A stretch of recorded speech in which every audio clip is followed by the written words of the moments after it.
Yes, guys, welcome to another If I Speak episode. This is a new series that we're actually doing right now. It's the season review series where it says it in the name, obviously, where we sort of review each of the teams with each of the panels. So we're going to do one by one, review the season, talk about basically all kinds of drama that happened this season. But as you can see, I've got a massive smile on my face. Forget this. This is not the Manchester United review. This is the Champions League review. I'm joking. No, it isn't. But smash the like and subscribe button if you're new around here as well. Check out Insta as well. We're really active on that. And yeah, I've got a massive smile on my face, but Kunal sadly has a sad face on him for obvious reasons.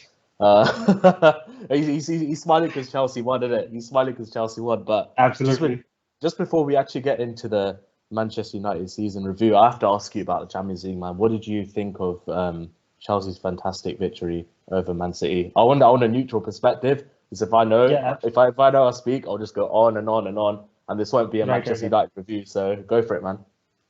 First of all, congratulations on your team winning it, and then I guess I'm not guessing, but then you fully deserved it. You put in a performance that nobody expected. But if you go back to the preview before the Champions League, the FA Cup semi-final that we did, I had predicted exactly how the game would go, and you guys won that game 1-0, and then again in the Champions League final, you applied the same game plan and you did exactly the same.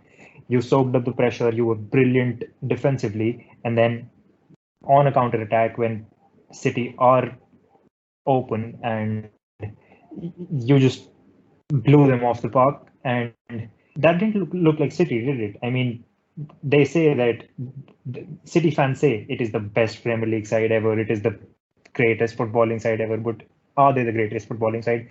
And they can't even have one shot on target in 97 minutes of football, even more than 97, because there were a few added on at halftime as well.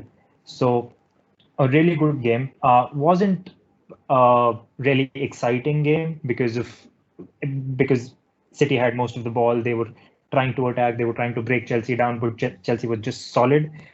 Not a very eye-pleasing game of football, but as it turns out, for me, man, it was, man. I was just nervous, like, throughout the whole game. That's why I wanted a neutral perspective on the game. Exactly. Even I was rooting for Chelsea for obvious reasons, but this doesn't come as a shock because in the past 6 weeks, I guess Chelsea have beaten City 3 times already. So that was the FA Cup semi-final, then in the Premier League, and now in the Champions League final. So it's been done before, and you guys just did what you have been doing for the past 2 months and beating City again and again. Yeah, and like I said, thanks again for congratulating Chelsea in the win. And I know you're very happy about the oil tap not dripping anymore from Manchester. So definitely, they slipped on their own oil. I feel so sorry for Mehul as well, man. Every time he comes on this, man, we do a preview. Just somehow City lose every time. So I think we still got to get him on here, man. We can't have City dominating the league again, but it is what it is. But I'll actually do my match review later on as well, so stay tuned for that, as well as other teams like Leeds, Liverpool, Tottenham as well. We'll have Arsenal as well. We'll even try to get West Ham and maybe the relegated team in Fulham as well. But stay tuned for those as well. And yes, okay, enough of the Champions League, enough of Chelsea, enough of Manchester City. This is the Manchester United season review. So, Kunal, before we start, I'll just get up the Premier League table again. I'll read it out to you on Manchester United season. So, you guys have won 21 games, you've drawn 11, lost 6, and goal difference 29, and your overall points tally was 74 for the season. And let me just get up the season. So the season before that, when Liverpool won the league, you guys finished on 66 points. So it's clear that you guys have progressed. But have you? Do you think? I think that we have progressed, and yes, it is an 8-point difference. And under Mourinho, we got over 80 points. But this is progress because, as we know, Ole is not a top-level manager. We know that he's not one of the main big names out there. And yet, under Ole, we've been having brilliant performances. Yes, we've had our downs. Yes, we've had some shocking performances, which we'll get on to later. But under Ole, we've been progressing slowly but surely. And what I think that Ole has been doing overall is bringing the character back to Man United. So under any manager, after Sir Alex Ferguson, be it David Moyes, be it Van Gaal, be it Mourinho, no Manchester United fan was happy. None of them. And under Solskjaer, I think that more than 50% of the fan base is happy with the kind of football we play. Yes, we have other issues with Ole.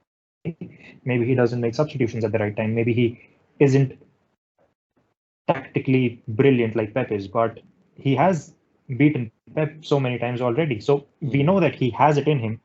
We know that he can manage a team and he's a brilliant man manager. But the kind of progress that we want to see will not come if we say let go of Ole and bring in top manager, but it will only come when the board backs the manager. So Ole being backed less than Van Gaal, being backed less than Mourinho, has been able to achieve what both of them didn't. And at the time, they were considered one of the best managers in the world. So I'm really happy with the progress. Yeah, and just before we get actually into more of the season review, I have to ask you about your game on Wednesday against Villarreal, the final. You guys obviously lost that in a brilliant penalty shootout. I'll say boring game. It was like watching paint dry for 90 minutes, but the penalty shootout was from a neutral perspective was really good. Obviously for you it wasn't great, but what do you make of that final? Really, do you blame Ole? Do you blame the players, or a bit of both? I don't blame anybody in that game because first of all, Villarreal tried to do what Chelsea did last night. They went a goal ahead and they just sat back. They just invited the pressure on, and they thought that we couldn't break them down. But then, just because we have one of the best strikers in Cavani, he managed to break the tie and basically bring us level. But after we have no players on the bench who can change the game. I was talking about it on the group. I don't think that on the bench, out of the players, there was anybody who could have changed the game. We had our best squad on the pitch. What we could have done at maximum was probably replace Fred with McTominay, but that was just a straight swap. Fred is not a game changer. So nobody on the bench would be able to change the game, and it wasn't the fault of anybody. What I think that we could have done more was probably play Van de Beek instead of McTominay, probably bring him on in the last 10 minutes or the 20 minutes of the game because Villarreal weren't attacking anyway. It was United attacking, but I can understand why Ole didn't do that because McTominay is somebody who runs and runs and runs, and he's never out of position. So if you take McTominay out team, if Villarreal go on the counter and we get caught, we've lost the final. So he might be a little pragmatic that way, but he could have done nothing, and none of the players could have done anything. De Gea missing the penalty. He's a goalkeeper. I don't blame him for that, and I couldn't have expected him to score. So you can't expect your goalkeeper to score a penalty unless it's Edison, because Edison is brilliant at those long balls. His left foot is amazing. No other goalkeeper I'd expect to score a penalty. So we were unlucky that night, but it was down to the performance that we had. It was a brilliant performance from Villarreal, or it wasn't a shit performance from United. It was just a very boring game. Both teams cancelled each other out and got to a penalty shootout where Villarreal got lucky. Yeah, what do you make of Bruno Fernandez's performance against Villarreal? Because a lot of fans, some United fans and mostly rival fans, are getting on Bruno Fernandez's back for not supposedly turning up for another big game. What do you make of all that? What do you make of his performance in that game specifically? So we know that United have the position that United are in right now, and we finished third last season, like you mentioned earlier. We finished second this season. I would say it is all down to Bruno Fernandes. Even if we didn't have Cavani, even if we didn't get Van de Beek, we didn't do any other business this summer. So it is all down to Bruno Fernandes alone, and that man has played 58 games this season. So it takes a toll on your body. You can't just go out there every match and perform at the highest level. So yes, I would have wanted him to turn up against the big team, but we don't have anybody else who is that creative outlet. So every big team who has good defenders and good defensive midfielders know that if you stop Bruno Fernandes, if you man mark him, if you don't give him even a little bit of space, you've basically shut down the entire United attack. So Villarreal are really good defensively. Unai Emery has been to the Premier League. He's played against Man United multiple times. He's won against Man United. He's won against Ole. So he knows how United set up, and he is a good manager. He not one of the best in the world, but yes, he is a good manager, and he knew exactly how to tactically set up Villarreal to prevent Bruno Fernandes from doing a lot of damage, and that is exactly what happened. So I wouldn't blame Bruno, because in the position that we are in right now, it's because of him. Yeah, that's fair. Now that you've gone on to sort of the season in general, you've kind of touched upon that. What are your overall thoughts? Before we move forward, I would just like to tell you that anybody who says that Bruno Fernandes doesn't turn up, I have a chart in front of me which has the most goal contributions from midfield in entire Europe. Bruno Fernandes is 45. Number 2 is Henrik Mkhitaryan at 27. Number 3 is Kevin De Bruyne at 26. So that's 18 or 19 more than Henrik Mkhitaryan goal involvement. That is assists for this or season. goal for this season alone in entire Europe. So we know that the kind of numbers that he's putting in are unreal. He's putting in striker numbers being a midfielder. Yeah. I don't think anybody can ask any more from him. Yeah, that's also true. From my opinion as well, 100% agree with that. I think he's been, from a neutral point of view, I think he's been a breath of fresh air in a sense, because we're so used to seeing the City midfielders dominate somewhat, the Liverpool as well, but differently. But we haven't had that sort of play in the Premier League like Bruno Fernandes. So I do give him all the respect and stuff. But you know me, I prefer De Bruyne. That's just my preference. I prefer De Bruyne much more. But it's just the fact that a lot of people only remember sort of Bruno Fernandes in the big sort of games, and the stats do show that he hasn't performed in those games, which is why I think people are getting on his back quite a lot. Maybe even some United fans are. And I don't know if you've listened to the United stand. I saw this just a clip of this old person on United stand that said that Juan Mata is better than Bruno Fernandes. I don't know what you think of that, but definitely not. I mean, who said that? I don't know. An old man on the United stand? Yeah, I saw a clip of it on Instagram. That's Ricky. He says that Dan James is better than Rashford. He would play Dan James over Rashford. So wow. That guy's delusional. I don't know what's wrong with him anyway. So yes, I completely understand when you say that you prefer Kevin De Bruyne, because Kevin De Bruyne is a smooth player. He would play this pass. He would, keep possession, helps Man City keep possession. He's not Bruno Fernandes is completely different. Bruno Fernandes will always take the risk. 9 times out of 10, Bruno Fernandes will not play the safe pass. He'll try and do something outrageous, which Kevin De Bruyne doesn't. Kevin De Bruyne tries the safest thing 9 times out of 10, and one other time he'll try something outrageous. So Kevin De Bruyne in his own right is a brilliant player, but if I'm picking one player for my attack, it would be Bruno Fernandes over Kevin De Bruyne. Yeah, that's fair enough. And regards to your league position, and obviously with Manchester City. So again, I'll just get up sort of the points difference between you guys. So Manchester City obviously finished champions as 86 points, and you guys on 74. So that's what, a 12-point difference basically. Yep, and that's all on draws. We have the same amount of losses as City, 6 losses each. Yeah, that's right. Yeah, 6 losses each. City with 5 draws and 27 wins. Right. So the question I want to ask you is, that 12-point gap, how do you close that for next season? I think the priority in the summer, I mean, we've seen that Ole can beat the top teams. He's beaten the top managers time and time again. Yeah. So it's not down to the tactics. It's not down to the players that are in the squad. We need to bring in first team players. Like I said, against Villarreal, we didn't have anybody who we could bring on from the bench who could change the game.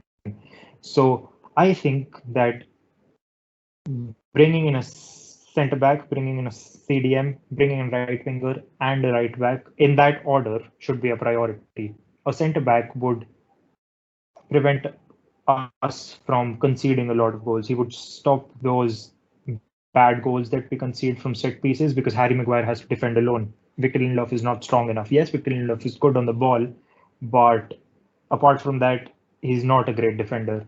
So a centre back should be priority, then a central defensive midfielder, because Scott McTominay and Fred can't do it alone. We either need to play them both. If we play one of them, we usually lose that game.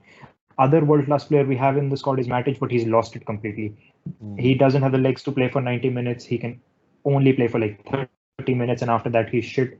The last time Matic played, it was against Leicester, I think. He played against Wolves too, but he didn't play the whole game. The whole game he played against Leicester, and the first goal he was at fault. So he's been at fault for the goals countless times. So we need a proper central defensive midfielder, probably a Rice even. But I know that Rice wants to go to Chelsea. So if Chelsea don't go in for him this summer, the thing with Declan Rice, I think now that Lampard isn't there anymore, I think that sort of rumours sort of died down now. I'm not really sure with obviously West Ham getting Europa League as well. I'm not really sure what the stand is on that, but like you said, there are other midfielders out there, like CDMs out there that United could get. And do you think the attraction is still there then for players to go to Manchester United right now with Ole in charge? Or I definitely think so, because Ole has proven again and again, like I said, he's beaten the top managers. So the players know that he is somebody who maybe not brilliant tactically, but he can do the job. And you must have seen this season that Cavani looked happy playing, Paul Pogba looked happy playing, and these two players have the biggest egos. So Ole has been able to maintain them. Ole has been able to keep them happy. That says a lot about the management that he brings, the kind of manager he is. Cavani was unhappy at PSG under Tuchel. That whole penalty saga with Neymar, that's the reason that he didn't resign the contract. Paul Pogba, we saw Mino Raiola come out and say that he doesn't want to stay, but then Paul Pogba has been given his 100% for the team after that. Why? It is all down to Ole, and Ole can take this team to the next level. Maybe not a Premier League title, but I would still be a little skeptical and say he's not the right man to take us to the Premier League title. But given the right transfers, given the right players, he can achieve a lot. That's perfectly led on then to sort of the next thing I want to ask you, and I'm sure a lot of people at home want to get gain an insight in your thoughts as well. So you're the owner of Manchester United. You've got Antonio Conte available. You've got Nuno available. You've got Zidane available, and you've got Poch available. Would you be tempted to turn to one of them, considering that they're all available at the moment, or would you stick with Ole? Absolutely not. And who would you want out of them? Say you were to sack Ole, who would you bring in out of those names that I mentioned? That's difficult, but I would go with Poch. No, sorry, won't go with Poch. Poch would be my second choice. I would go with Conte as my first choice. Yeah. Okay. Second choice would be for. How are you, bro? What job is here? I'm good, bro. I'm good. You good? First of all, congratulations to Chelsea. Yes. Thank you, bro. I hope you're all well. I'm good. And then just another European bottler in it. Yeah, that's it. European bottler. You know it. Yeah, but we say great having you on Nandu as well. Kunal, sorry, carry on with what you're saying about managers, bro. So if I have to sack Ole, I wouldn't, first of all. There is no way that I'd sack Ole, but if I have to do it anyway, I'm going to bring in Conte, because Nuno, we don't know what he would do at a top club. With Zidane, we've only seen him at Real Madrid. We have not seen him at any other club. With Poch, we've seen that, yes, he's a good manager and he can keep the players happy, but he hasn't really won a lot. And Conte is just a proven winner. Wherever he's gone, he's won the league. So within Inter Milan, he's won the league recently. And Juventus had won it for the past 8 seasons. So he's broken that chain of continuous league wins. And Conte has won it with Chelsea even. So he knows the Premier League very well. So I would replace him with Conte, but I'm not replacing Ole, am I? I'm not. Fair enough. But if you were to say have one of those names that I mentioned, or an elite winner in a sense, Do you think the mentality in Manchester United would change at the fact that you guys would be sort of winning against these top six teams away from home? Because we've seen this season. I think Tottenham, I believe, funny enough, when Nandu comes to talk about Tottenham, but Tottenham, I think, are the only team that Man United have beaten away from home, if I'm not mistaken. I'm sorry, I'm Manchester City. Those are the two, but we've seen 0-0 draws consistently against the top six sides away. How do sort of Man United become fearless in those games and go for the kill, say how Manchester City would do, really? So first of all, we're undefeated away from home this season. The only team to do it in the Premier League. So in terms that of the takes next away. Step, so instead of draws, Right. Like yeah. Right. So yes, I would say that the kind of foundation that Ole has laid is that we aren't losing a lot of games. Like we mentioned earlier, we've only lost 6 games, and so have City. We just need to convert those draws into wins, that because we've had a lot of draws. So I would say that yes, we have a lot of draws, but that is not because of the attack. That is more because of the defense. So when we come up against one of these top 6 sides, what Ole has to do is set up defensively, and he has to put in Fred and McTominay both, so that means that we either have to bench Greenwood, we either have to bench Paul Pogba. So that takes out an attacking outlet. And if we have a proper centre back, if we have a proper CDM, even one of those players, a proper CDM who could do the job alone, or a proper partner for Harry Maguire, I think that Ole will be able to set up a little different tactically, and he'll be able to attack these top 6 sides a lot more. So if you know, since Tuchel has come in, we didn't beat Chelsea under Tuchel, but last season against Lampard, Ole won 3 games out of the 4 we played Chelsea. Yeah. So yeah, so he's beaten the top sides, and he's done it time and time again, but he's not done it over a very long period, and that can only happen when he gets the backing in the transfer window. Yeah, that's quite interesting that you say that, because it's strange, because with last season somehow you guys seem to beat like every top team last season, but I think it's the fact that, again, with Tottenham, man, every time this guy comes on, somehow just Tottenham comes in. Like it's since that 6-1 game, isn't it, where sort of Ole got scared really of playing like 1 DM and then 2 CMs with Pogba and Bruno next to him. So that's probably hindered you guys in the sense as well, which is why, like you said, that you just go into the transfer window and obviously become more fearless, I guess, as well. But onto sort of the players then. We all know how bad Anthony Martial has been this season, regardless how early he got injured and stuff. Even before then, he wasn't performing. What do you do with Martial? Do you sell? Do you keep? Or what do you do with him? I think we keep him, but we need to let him know that he needs to earn his spot, because Cavani has taken everybody by storm. He's performed brilliantly since he's come. Initially, for the first 4 or 5 months after he had come, he hadn't played a lot because he was also picking up injuries. But since then, he's just been brilliant, and I didn't expect him to do so well at United. So now that Martial is seeing that there is a top level striker fighting for the spot with him, he seems to have lost a little bit of confidence, and Martial is a confidence player. You see him play for 5 games. For the first 2 games, he'll be shit, but for the next 3, because he knows that he is our number 9, he'll go and perform brilliantly. That is what happened last season. We did not have a secondary striker. We had Odi and Ighalo. He knows that Ighalo is not taking his spot, and that is why last season he got over 20 goals. He got over 10 assists. So maybe that's what it will take, but I'm not letting go of Cavani because Martial is just too inconsistent. And yes, there is a top player in him, but we haven't seen quite enough yet. Yeah, that's quite interesting. But if again with Spurs, say Daniel Levy, for whatever reason, accepted a swap offer potentially for Martial for Kane with a lot of money, a lot of money, and maybe say a player just an example, like a Mata, for example. Mata, I can't think of the players right now, but say there were two players and a lot of cash involved. Do you think you'd take that in a sense with obviously Harry Kane being older, obviously in his prime, and then would you take the risk on losing out on Martial, with given how young he sort of is at the moment?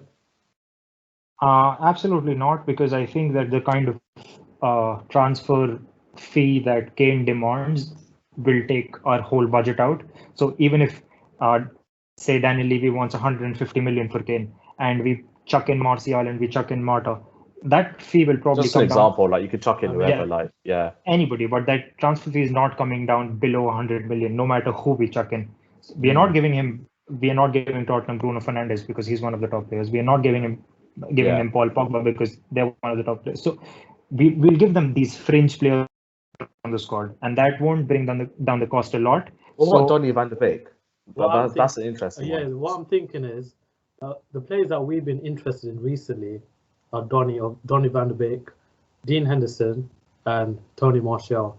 I think if United were to offer one of the swap deals, I think we would definitely demand one of those three players. Otherwise, I don't see a deal. It could be two. Say if the deal is let's just redo this then. So say Daniel Levy wants Dean Henderson and Donny van de Beek. I would take it happily. And swap for Harry Kane for, let's just say, around with cash as well, obviously 150 million. Would you take that, Kunal? If it's one of the two, or you wouldn't? Okay. Because again, we've seen that probably Kane 2 seasons ago, I would have taken him in a heartbeat. But now, for the past 2 seasons, we've seen that he has been picking up injuries, maybe not very long-term injuries, but he's been picking up nibbles here and there, and then he's out for 3 or 4 weeks, and then he comes back. He scores goals, he brings assists to the team. But for 150 million, you can get Erling Haaland, and that's spot on. You get Erling Haaland for 150 million, and that's a striker who will probably hit his prime in the next 5 or 6 years. So you have a long-term striker in him. So Harry Kane, yes, he's Premier League proven, but I wouldn't. First of all, I don't think that the attack is the problem for Man United. The main problem is the defense. So buying any striker would be a bad decision by the board. Yeah, because 100 million, we could buy Rice and Varane for that 100 million. That's quite interesting, to be fair. And with regards to the goalkeeper, then the goalkeeping situation, because I've seen quite a few rumours that you guys are potentially interested in Donnarumma and a couple of other goalkeepers out there. Do you think that you need a new goalkeeper now? Or absolutely. Are you happy with Henderson? We've recently Ramona just posted a couple hours ago. Tom Heaton. Yeah, we've got Tom Heaton. Oh, okay. So that's because our third goalkeeper Lee Grant is leaving. So we already have Dean Henderson. We already have David De Gea. We already have Sergio Romero, and now we're bringing in Tom Heaton. You got Romero as well. Oh my god. Yeah. Yeah, forgot about him. Yeah. So I think that Dean Henderson is one for the future. United's number one in the future. I don't think that Ole will let him go. We've seen that Ole trusts him. No, even though he has a mistake in him, Ole trusts him and he will put him out as the number one. It's very difficult for us to sell either of those because let's say you want to sell David De Gea. Yeah. You demand a fee of 40 million because yes, De Gea is one of the best keepers in the world, but he's not what he used to be. So we can't demand an 80 or a 90 million for him. Say 40 million is realistic, right? 350 grand a week are his wages. Who is going to pay that? I don't think anybody in club football is going to pay that. PSG maybe. I don't know. But then they won't pay the 40 million as a transfer fee. And if we let Dean Henderson go, that's our future goalkeeper gone. So we have to fix that issue 5 years down the line. Because yes, the goalkeepers can play a lot longer, but David has had dips in forms in the past 2 seasons. He's not what he used to be. So it's quite a tricky situation. I think that if somebody doesn't put up the money for De Gea, both of them are going to stay at United next season. That's interesting because both of them have actually done sort of well, but obviously people remember De Gea for obviously the final and stuff. We've already touched upon that before Dundu came on and stuff. But With regards to Rashford, then, because it seems like he's just playing injured all the time. Well, he actually is playing injured. Are you concerned at all? Are you worried about Rashford in terms of his performances? I'm not worried about him because I know that he's a boyhood United fan. He loves the club and he would sacrifice for the club. So I sent you guys an interview after the final. It was from Rashford. So he mentioned that the whole team has been sacrificing, and he himself had played through injuries. So maybe he's not performing at the top level because of the injuries he's had, but I'm not concerned about him because I know that Rashford is the kind of a player, every time he goes on the pitch, he will give his 100%, no matter what happens, no matter if he gets taken out, no matter what kind of injury he has, and we don't have a replacement for him in the squad. So even if we want a replacement or somebody on the bench who can cover for Rashford, that is going to cost another 40 or 50 million. So Rashford just has to play through this, and I trust him to do so because he is one of the best players in the world on his day. And if he's injury free, we know what he can do. Yeah.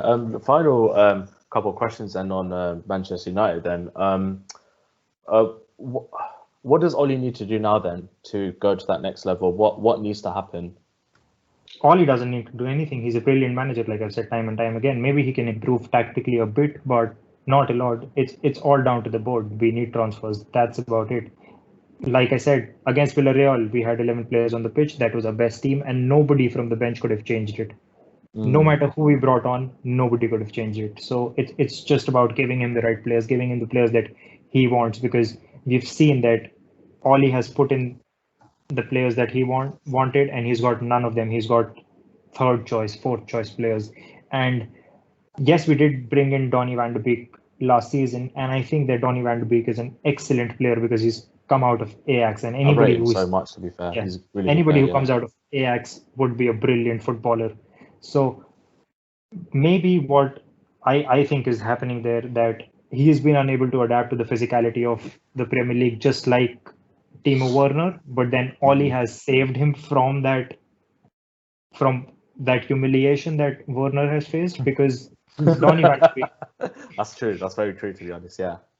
Donny van de Beek, whenever he's played, whenever he's been handed a start, whenever he's got on the pitch, has seemed like the Donny van de Beek at Ajax. If you say that it's a confidence thing, because he knows that he's not going to start next week, same happens with anybody. Paul Pogba, when he came back from an injury, when he started a game or when he came on from the bench. I remember he came back from injury and he was on the bench against Fulham, and then he comes on and scores that left-footed worldly, if you guys remember that goal. Yeah. When I guess it was the episode where Nandu was calling Ndombele, Baller, and I was calling Pogba, Pogballer. So it was that episode. So yeah, I think it was. Yeah. Donny van de Beek hasn't been able to change the game at all, and he hasn't seemed like himself. So maybe a proper preseason is what he needs, and going into the next season, we might see him feature a lot more. And if we have a central defensive midfielder, Donny van de Beek can play a lot more, because he can't play in a 3 with Pogba and Bruno Fernandez because we are exposed defensively then. Yeah. And final 2 questions then, just to make it interesting and stuff. What are your sort of shocks of the season? So moments were like, wow, what the hell? And then your sort of surprise sort of player that's come through this season you didn't expect to.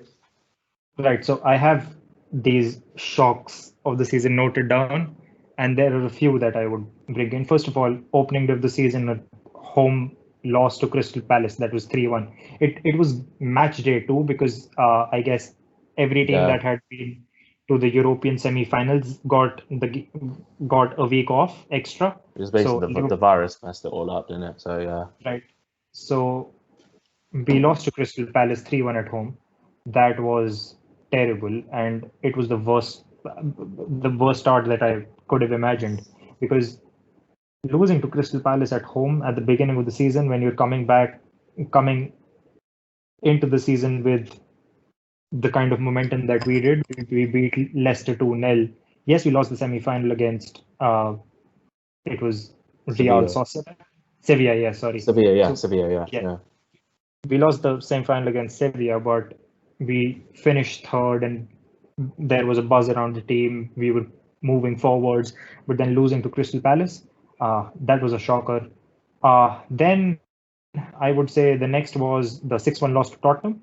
He's smiling now. He's smiling. I can see him smiling inside. I know. He's brought it out now. He's brought out the smile. That's but there isn't a lot of reason for him to smile because I think that Tottenham won brilliant that game, but United was shit. Tottenham won brilliant, but United was so shit. And Lamela was a disgrace. Nobody goes down with. Nobody goes down. I remember that. Yeah, I still remember that. That was hilarious. But then you can't expect anything else from a Mourinho team because they are built on taking advantage of every single second. So Lamela just went down and Martial got a red card and the game completely turned. Another shocker was the loss to Istanbul Başakşehir. Away from home in the Champions League. So even if we had a draw that game, we would have been through to the knockout stages of the Champions League, and it could have turned out completely differently. But yes, I don't know why we lost. It was probably the ref's fault because the goalkeeper took the goal kick and the ball was rolling. It wasn't on the spot. The rules, and now another loss that was a shocker was losing to Sheffield 2-1. I don't know how that happened. I don't have an explanation for it. Fair enough. Sheffield United bottom of the league, beating United at Old Trafford.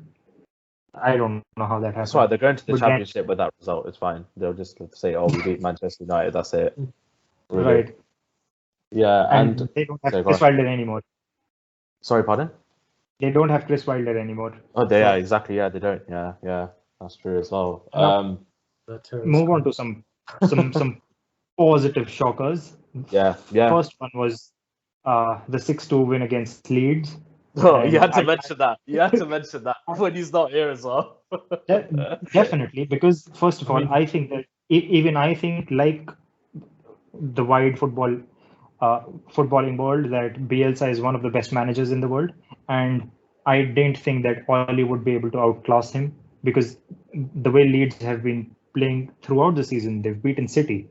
They gave a really good game to the champions Liverpool when they just came up. They lost 4-3, so that was a brilliant performance. And they've had really good performances here and there. They've just looked solid. Maybe not.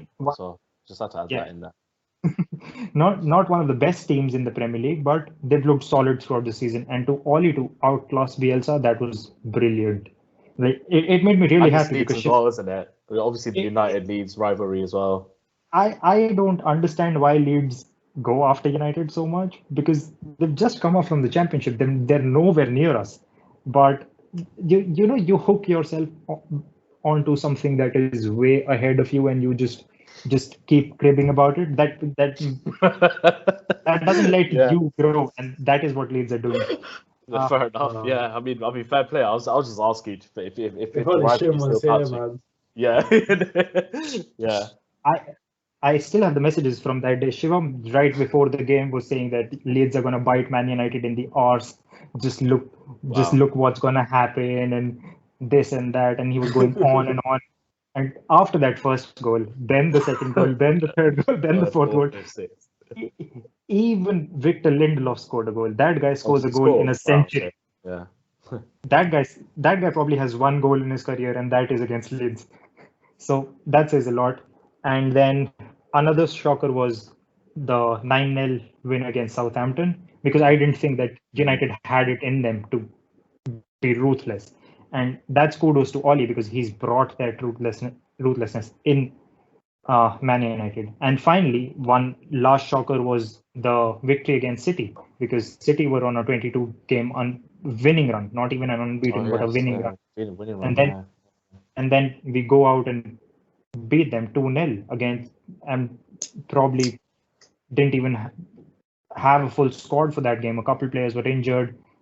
It didn't seem like a day for us to win, but then Mehul was on the podcast, so City had to lose. Yeah, exactly. True.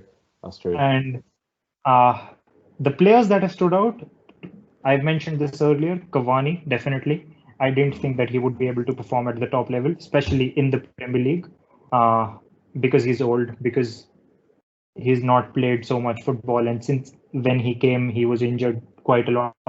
But he's surprised me, and I really want him to stay beyond next season if he is able to continue his form. And the second player is Luke Shaw, because under Mourinho, I thought he was gone. He was done. I thought we needed a new. I thought that we needed new left back, but as it turns out, Luke Shaw still has it in him to be one of the best left backs in the world, and arguably the best left back in the league. And he's just been brilliant. And again, that's down to Ole. Luke Shaw has mentioned it time and time again. That's down to Ole. So those were the shockers of the season, all the surprises of the season. And final question before we wrap up this Manchester United season review is: who is your player of the season for Manchester United? If you had to pick one only. It's difficult, but I would go with Luke Shaw, because people might be surprised it's not Bruno, but there's a reason for it, and the reason is that we expect top performances from Bruno, and he has been doing it since he's come to United. But for Luke Shaw to turn it around the way he has, that takes a lot, and that's why it's Luke Shaw. Yeah, fair play. I mean, I think everyone's got Luke Shaw in their sort of their team of the season. So we'll also do that at some point. He was the player of the season for Manchester United. So. Oh, okay, yeah. Nah, fair play to that. And Kunal, thanks again for jumping on, obviously talking about Manchester United season and stuff. And this is episode 1 of the new series that we're sort of doing, which is the season reviews. So that wraps that up for this time. And don't forget to sub to our channel as well as our Spotify, Twitter, and also follow our Instagram as well. We're active on those. And yeah, we'll see you guys soon.